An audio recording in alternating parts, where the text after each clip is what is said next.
大家好，欢迎来到独处咖啡屋，我是易采，和你一起了解生活，享受美好的独处时光。今天这期咖啡屋要讲的内容是聪明女人与人聊天，从不说这些话。希望你喜欢，订阅支持。余华老师说，人与人交往还是少说话，克制表达欲，保持平静温和，不自卑也不张扬。在生活中，我们时常会邂逅那些与我们志趣相投、言谈甚欢的人，每每此时，我们便会情不自禁地畅所欲言，无所不谈。然而，真正聪慧的女性，无论面对何人，都懂得把握分寸，慎言慎行，从不这些话。一，不炫耀自己。一书曾经说，真正有气质的女人，从不炫耀她所拥有的一切。在与他人交谈时，很多人常常不自觉地炫耀，无形中夸大自己的能力和成就，仿佛自己无所不能，出类拔萃。他们热衷于分享自己的成功故事，强调自己的非凡之处，无论这些成功是事业上还是爱情上的。然而，这种过度的炫耀往往会让人感到不适和反感。前几天在知乎上看到一个故事，王玉在杂志社工作，拥有一位对她宠爱有加的丈夫。每逢王玉生日，她的丈夫总会送上价值连城的项链作为礼物。当她生病时，丈夫更是无微不至地照料她。王玉深感幸福，常常向同事们炫耀丈夫的宠爱。起初，同事们对王玉的炫耀颇为追捧，但随着时间的推移，大家逐渐对这种过度炫耀感到厌烦。然而，王玉并未察觉到同事们的反感，反而更加肆无忌惮地炫耀，甚至将丈夫为她清洗内衣内裤等私密事情也公之于众。王玉的上司林苗因婚姻不幸而刚刚离婚，王玉得知此事后，竟在背后与同事议论，嘲讽林苗的丈夫在外沾花惹草，而自己的丈夫却对她体贴入微。不巧的是，林苗恰好路过，听到了王玉的炫耀与嘲讽，结果王玉因此被解雇了。显然，王玉并非一个明智的女人，她的行为不仅让自己失去了工作，更让同事们对她的评价大打折扣。聪明的女人在取得成就后，往往选择保持低调，不轻易谈论自己的辉煌。她更擅长引导话题，让对方畅所欲言，成为一个出色的倾听者，而不是时刻炫耀自己。她深知真正的智慧和魅力往往来自于内敛和谦逊。俗话说，祸从口出，这句话并非空谈。如果你总是热衷于分享自己的成功，难免会给人一种炫耀的感觉。这样做会引发他人的嫉妒心理，甚至有人在背后使坏。因此，聪明的女人不会过分炫耀自己的成就和拥有，而是更愿意成为一个善解人意的倾听者，用智慧和善良去赢得他人的尊重和喜爱。二，不议论是非。卡耐基说，不要论断别人，免得被人论断。女人相处有一个通病，便是常常不自觉地陷入对他人八卦的热衷讨论之中。她们似乎对别人的生活充满了强烈的好奇心。这种现象往往源于内心的空虚与无聊。由于缺乏明确的目标和追求，她便通过闲聊八卦来消磨时光，填补心灵的空虚。在谈论他人的八卦时，她能言善道，甚至夸大其词，用极其夸张的手法描绘对方的不足和不良品行。然而，这其中真实的成分有多少？恐怕只有他自己心知肚明。但诋毁他人似乎成为了他的一种乐趣，仿佛通过这种方式能够提升自己的满足感。听过一个故事，几个穿着时尚的女人在排队等待用餐。A 女说道：“你们听说了吗？那个网红又被她的男朋友甩了。” B 女回应：“看她平时在社交媒体上晒得那么开心，真是装得好啊。” C 女也插话道：“她就是太虚荣了，听说她已经是这个男人的第几任女友了。” A 女接着说：“没错，她看起来光鲜亮丽，实际上还不是靠男人过日子。旁边2个女人也附和着笑了起来。就在队伍缓缓向前移动，几个女人聊得正欢时，一个戴着耳机的年轻人突然走到他们面前，语气平静地说：“各位，少说点八卦，给自己积点口德吧。人家在疫情期间还忙着做公益，你们可以不感激，但也没必要说人家的坏话。生活中谁没有难处呢？你们都是成年人，都受过高等教育，素质应该比街上的大妈高才对。”几个女人被年轻人的话说得一愣，纷纷低下头不再言语。周围的人也看着这个年轻人，有人默默地为他点赞。来说是非者，必是是非人。很多时候，那些热衷于谈论别人是非的人，往往就是制造和散播是非的源头。正所谓闲话终日有，耳听心自明。明智的女人则不会主动参与或传播这些无意义的八卦，即使偶然听到，她也会选择左耳进右耳出，绝不参与其中，避免陷入这种无聊且可能伤害他人的行为之中。3. 不轻易抱怨。听过一句话，世上最亏本的事，就是抱怨已经发生的事。聪明的女人从不会轻易八卦他人，更不会频繁抱怨，使自己陷入是非与负能量的漩涡。她们深知时间宝贵，不应浪费在无尽的埋怨之中。曾有一段时间，朋友夏花向我倾诉，她发出的消息总是得不到回应。我询问她常发些什么内容时，她透露自己总是向他人倾诉工作和感情中的不满。起初，朋友们还会给予安慰，但渐渐的，回应变得稀少，最终几乎无人理睬。夏花对此感到困惑，怀疑自己的人缘出了问题。然而，问题的根源并不在于她的人际关系，而是她过于频繁地传递负能量。每个人的生活都充满挑战，需要应对各种琐事。如果一个人总是将自己的负面情绪强加给他人，必然会打扰到他人的心情。因此，我们应避免成为能量吸血鬼，不要总是展示自己的伤口以博取同情。虽然他人会暂时安慰你，但没有人有义务一直承受你的抱怨。更糟糕的是，反复抱怨不仅无法排遣烦闷情绪，还可能使自己陷入更深的困境。夏花意识到问题后，开始转变态度，分享生活中的美好事物。她的朋友们也积极回应，分享彼此的喜悦和追求。渐渐的，她发现原本的不开心和怨气都烟消云散了。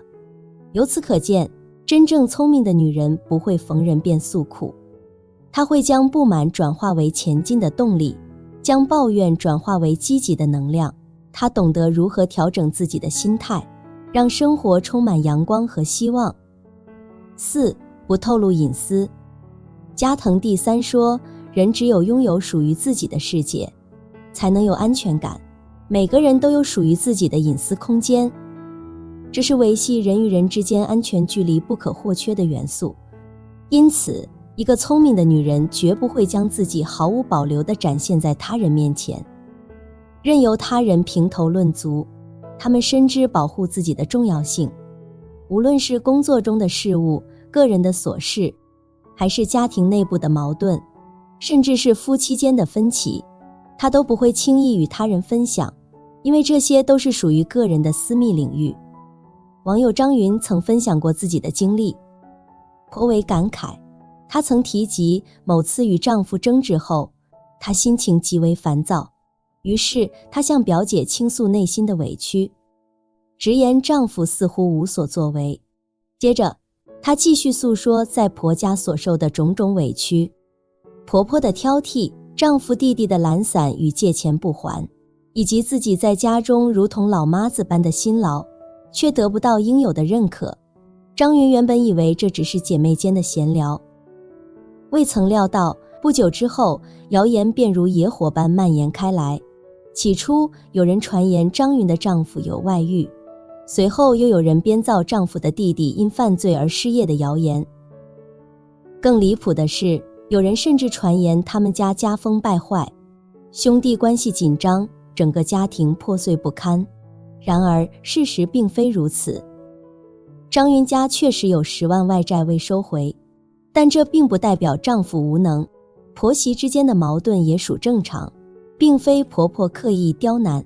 而丈夫的弟弟正在家中闭关学习，以备将来能进入心仪的公司，他与妻子的关系也和谐融洽。面对这些无端的谣言，张云质问表姐为何乱传消息，表姐却坚称自己并未外传，只是向母亲提及，而她的母亲又不慎将此事告诉了他人，从而引发了这场风波。因为这场误会，张云与丈夫的关系几乎走到了破裂的边缘。当你向他人透露自己的弱点时，这些弱点很可能成为他人攻击你的软肋，甚至成为破坏你们关系的导火索。因此，务必谨慎对待自己的弱点，不要轻易将其展现在他人面前。更要牢记，不要随意泄露自己的隐私，因为那些最为私密的事物，往往最容易被他人抓住并用来攻击你。摧毁你往往只在一念之间，因此那些能够让你陷入深渊的人，常常正是你身边最亲近的人，因为他们深知你的牵挂所在，了解你的脆弱之处。一旦他们对你心怀恶意，便能轻易击中你的要害。5. 不轻易许诺。宋代僧志文的西阁中写道：年光似鸟翩翩过，世事如棋局局新。光阴似箭，岁月如梭，时光如同飞鸟般转瞬即逝，难以追寻。世事如棋局局新，变幻莫测，难以预测。很多时候，我们往往发现计划不如变化快，人算终究难以胜过天算。因此，无论何时何地，我们都应该保持谦逊谨慎的态度，不要轻易将话说得太满。一旦遭遇失败，我们才有足够的回旋余地，不至于让自己陷入绝境。看过一个故事，有一位女销售，工作能力出色，对自己的销售技巧有着充分的自信，这本是一件值得骄傲的事情。然而，她的问题恰恰出在了说话方式上，她总是习惯性地将话说得过于绝对，不给自己留下任何回旋的余地。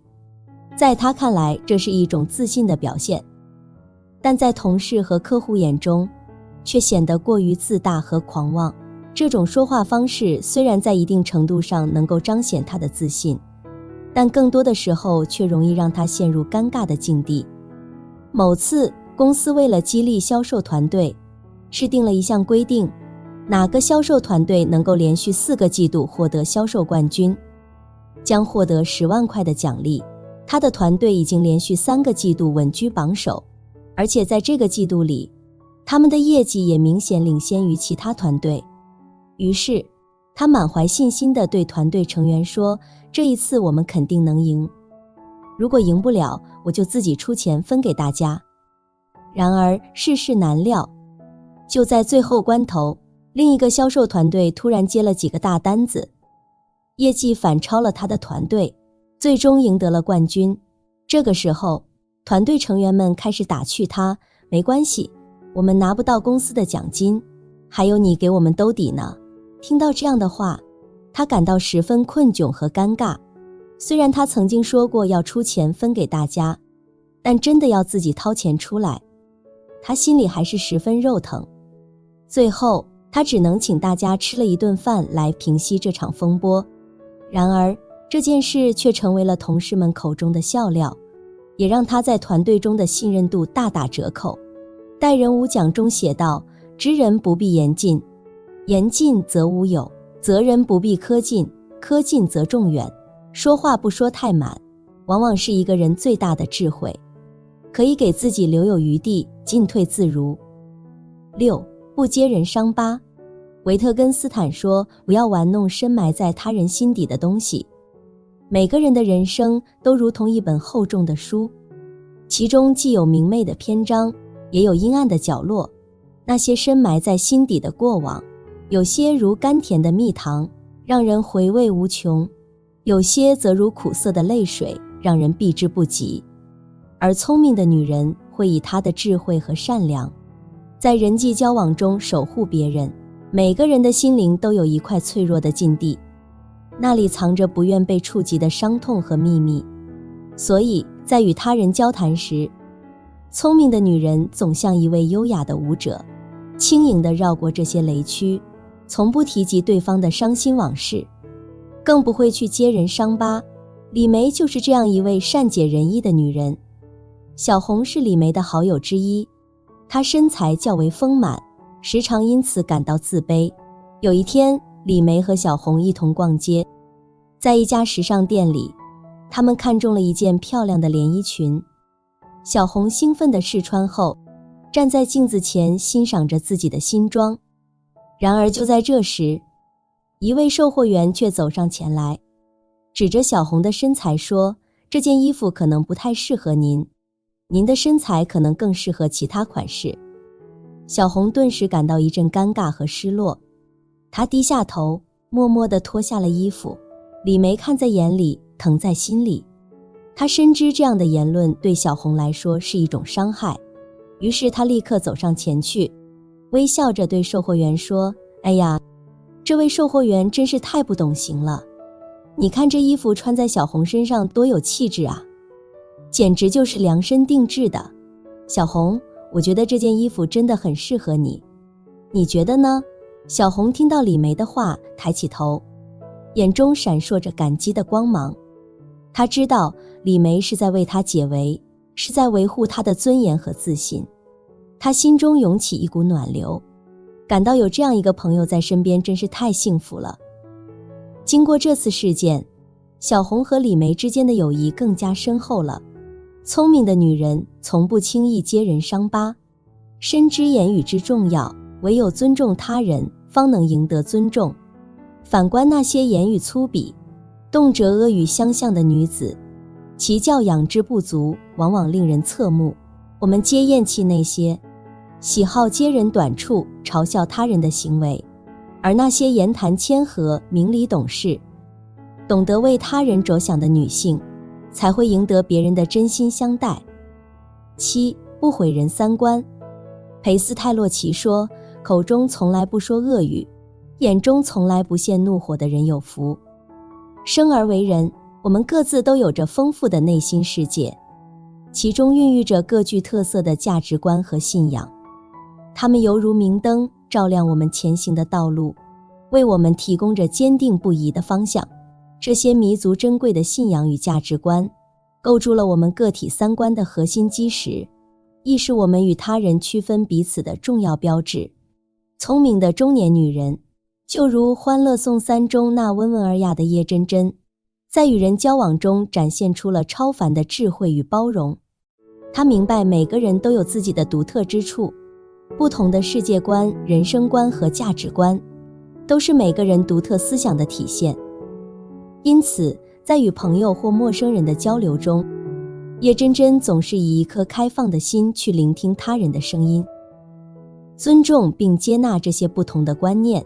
在叶真真看来，每个人都有自己的选择权，无论是对于生活的态度，还是对于情感的追求，都不应受到外界的过多干涉。当他的朋友们在人生道路上迷茫时，他从不轻易发表自己的见解，更不会将自己的想法强加于人。相反，他会用他丰富的阅历和敏锐的洞察力，帮助朋友们理清思路，找到真正适合自己的方向。叶真真的这种包容和理解，让她在朋友圈中赢得了极高的声誉。她的朋友们都愿意与她分享心事，寻求建议，因为他们知道，叶真真不仅是一个值得信赖的朋友，更是一个能够给予他们智慧和力量的导师。然而，与叶真真这样的聪明中年女人相比，有些人却显得过于狭隘和偏激。他们常常以自我为中心，喜欢对他人的观念进行评判和抨击。就像同住在22楼的何敏红，她虽然年轻，但却常常对别人的选择指手画脚，试图将自己的观点强加于人。这种做法不仅让周围的人感到不适，更容易引发不必要的矛盾和冲突。因此，在与他人交谈之际，我们应秉持尊重、理解与包容的态度，唯有如此，方能构筑起和谐融洽的人际关系，赢得他人的尊重与信赖。明智的中年女人深知此理，因此在与人交流时，她总是能够体贴入微地顾及他人感受，令人感受到如沐春风般的温暖与舒适。8. 不刻薄嫉妒。良言一句三冬暖，恶语伤人六月寒。言语的威力可见一斑。因此，对于真正聪慧的女性而言，她们绝不会轻易说出尖酸刻薄的话。这不仅是对他人的尊重，更是自身修养的一种体现。在日常生活中，有些女人往往只顾及自己的情绪宣泄，不顾及后果，用刺耳难听的话语去攻击他人，以此来获取一种扭曲的满足感。然而，这样的行为只会让他们短暂地感受到一时的口舌之快，却永远无法赢得他人真心的尊重。在一个大型公司，几个同事平时工作都表现得很出色，每当年终优秀员工评选时，他们几个总是备受瞩目。平时他们相互帮助，相处融洽，但每当评选临近，办公室里总会弥漫着一丝微妙的紧张氛围。大家都心知肚明，优秀员工的名额有限，而每个人都希望自己的努力能被看到，得到应有的认可。有一年评选结果公布，其中一个曾经拿过优秀员工称号的同事再次荣获此殊荣。这位同事不仅业绩突出，而且最近还主动承担了公司一个重要的项目，为公司带来了不小的收益。这次评选结果无疑是实至名归。然而，评选结果公布后，公司内部突然传出了一些流言蜚语。有人说这位同事和部门主管关系好，是靠关系才拿到这个名额的。主管是男性，这样的传言让那位同事承受了不小的压力，也让原本和谐的工作氛围变得尴尬起来。公司高层注意到了这些传言，开始着手调查。经过一番调查，他们发现这些流言竟然出自同一部门的另一个女同事之口。这位同事平时和获奖者关系不错，没想到在关键时刻却做出了这样的事情。事情败露后，公司高层对那位散布谣言的同事进行了严肃处理，并将其调离了原部门。生活中，很多人的口舌是先于思考的，聪明的人懂得克制，反观起来，不聪明的女人才会让嫉妒占了上风。一个说话刻薄讽刺的女人，你再有智慧也一样是不聪明的人，是不受人待见的。古人云，智者话少，词语者话多。逢人只说三分发，不可全抛一片心。不多嘴才能货少，不多言才能事少。聪明的女人更懂得守口如瓶，守护内心的宁静，将秘密深藏心底。人生路上，当你真正能够有些话不去说，才是真正成熟的开始，生命中的福气也才会悄然而至。往后余生，愿你谨言慎行，静观世间，让生命中的好运萦绕在身边，越活越精彩。好了，这期咖啡屋到此就分享完了。如果内容对你有所帮助，或者看后有所醒悟，麻烦你订阅和分享给身边的朋友。欢迎留言和投稿，在咖啡屋与我们一起学习别人的最好，遇见更好的自己。我们下期节目见。